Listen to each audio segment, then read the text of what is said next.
What's up, guys? Welcome to February 26th as we dive into Leviticus chapter 27. The Lord said to Moses, "Give the following instructions to the people of Israel. If anyone makes a special vow to dedicate someone to the Lord by paying the value of that person, here is the scale of values to be used. A man between the ages of 20 and 60 is valued 50 shekels of silver, as measured by the sanctuary shekel. A woman of that age is valued at 30 shekels of silver. A boy between the ages of 5 and 20 is valued at 20 shekels of silver. A girl of that age is valued at 10 shekels of silver. A boy between the ages of 1 month and 5 years is valued at 5 shekels of silver. A girl of that age is valued at 3 shekels of silver. A man older than 60 is valued at 15 shekels of silver. A woman of that age is valued at 10 shekels of silver. If you desire to make such a vow, but cannot afford to pay the required amount, take the person to the priest. He will determine the amount for you to pay based on what you can afford. If your vow involves giving an animal that is acceptable as an offering to the Lord, any gift to the Lord will be considered holy. You may not exchange or substitute it for another animal, neither a good animal for a bad animal, or for the bad one, or a bad animal for a good one. If you do exchange one animal for another, then both the original animal and its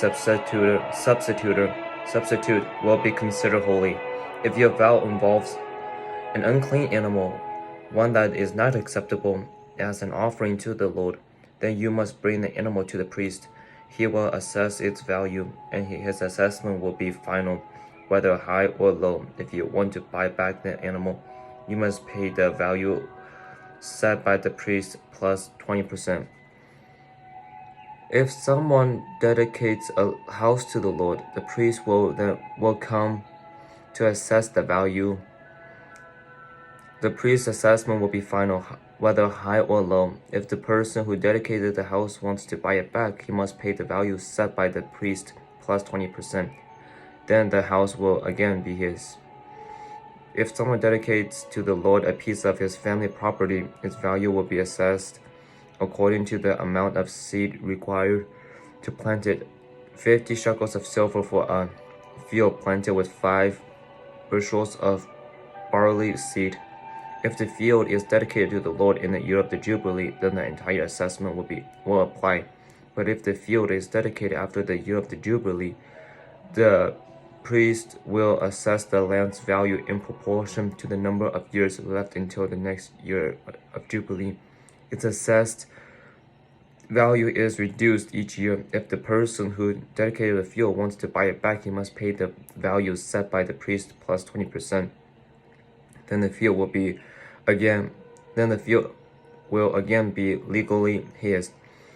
But if he does not want to buy it back and it is sold to someone else, the field can no longer be bought back. When the field is released in the year of the Jubilee, it will be holy, a field specifically set apart for the Lord. It will become the property of the priest. If someone dedicates to the Lord a field he has purchased but which is not part of his family property, the priest will assess its value based on the number of years left until the year of Jubilee. On that day, he must give the assessed value of the land as a sacred donation to the Lord. In the year of the Jubilee, the field must be returned to the person from whom he purchased it, the one who inherited as family property. All the payments must be measured by the weight of the sanctuary shekel, which equals 20 gerahs. You may not dedicate a firstborn animal to the Lord, for the firstborn of your cattle, sheep, and goats already belong to him. However, you may buy back the firstborn of a ceremonial and clean animal by paying the priest assessment of its worth plus 20%. If you buy it back, the priest will sell it at its assessed value. However, anything special set apart for the Lord, whether a person, an animal, or family property, must never be sold or bought back. Anything devoted in this way will be set apart as holy, and it belongs to the Lord. No person specially set apart for destruction may be brought back. Such a person must be put to death. 1/10 of the produce of the land, whether grain from the fields or fruit from the trees, belongs to the Lord and must be set apart to him as holy. If you want to buy back the Lord's 10th of the grain and or fruit, you must pay its value plus 20%. Count off every 10th animal from your herds and flocks and set them apart for the Lord as holy. You may not pick and choose between good and bad animals, and you may not substitute one for another.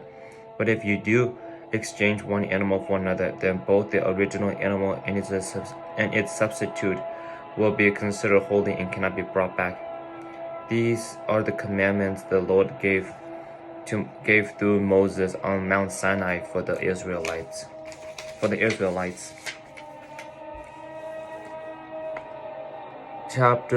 Numbers chapter 1. So we just finished Exodus, so we're diving into the book of Numbers. A year after Israel's departure from Egypt, the Lord spoke to Moses in the tabernacle in the wilderness of Sinai. On the first day of the second month of that year, he said, "From the whole community of Israel, record the names of all the warriors by their clans and families. List all the men 20 years old or older who are able to go to war. You and Aaron must register the troops, and you will be assessed by one family leader from each tribe. These are the tribes and the names of leaders who will assess you: Reuben, Eleazar, son of Shadir; Simeon, Shemuel, son of Zerishadad; Judah, Nahshon, son of Amminadab; Issachar, Nathaniel, son of Zar; Zebulun, Eliab, son of Helon; Ephraim, son of Joseph; Elishama, son of Ammihud; Manasseh, son of Joseph; Gemiel, son of Pedazur; Benjamin, Abidan, son of Gideoni; Dan, Ahiezer, son of Ammishaddad; Asher, Paguel, son of Okran; Gad, Eliasaph, son of Deuel; Naphtali, Ahira, son of Enan. These are the chosen leaders of the community of Israel. These are the chosen leaders of the community, the leaders of the ancestral tribes, the heads of the clans of Israel. So Moses and Aaron called together the chosen leaders, and they assembled the whole community of Israel on that very day.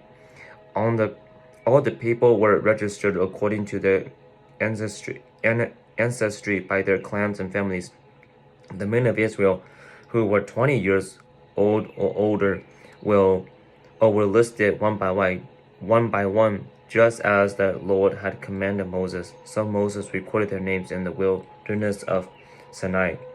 This is the number of men 20 years old or older who were able to go to war, as their names were listed in the records in their clan and families. Reuben, Jacob's oldest son, 46,500. Gad, 59,300. Judah, 45,650. Issachar, 74,600. Zebulun 54,400. Ephraim son of Joseph 40,500. Manasseh 32,200. Benjamin 35,400. Dan 62,700. Asher 41,500. Naphtali 53,400. These are the men registered by Moses and Aaron and the 12 tribes of Israel, all listed according to their ancestral descendant. They were registered by by families. All the men of Israel who were 20 years old or older and are able to go to war. The total number was 603,550. But this total did not include the Levites, for the Lord had said to Moses, "Do not include the tribe of Levi in the registration. Do not count them with the rest of the Israelites. Put the Levites in charge of the tabernacle of the covenant, along with all its furnishings and equipment. They must carry the tabernacle and all its furnishing as you travel, and they must take care of it and camp around it.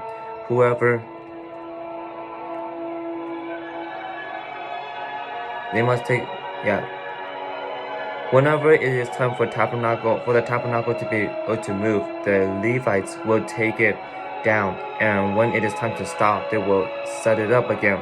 But any unauthorized person who goes too near the tabernacle must be put to death. Each tribe of Israel will camp in a designated area with its own family banner. But the Levites will camp around the tabernacle of the covenant to protect the community of Israel from the Lord's anger. The Levites are responsible to stand guard around the tabernacle. So the Israelites did everything just as the Lord had commanded Moses.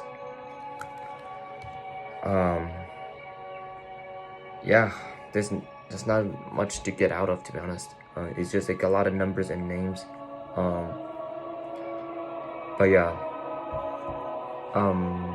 Then I don't have anything to share right now, so except that we are done with the book of Exodus and are moving on into the book of Numbers, which I'm really excited about. So I mean, not excited about, I'm just excited it's a new book, I guess. So may you guys go and walk with God today.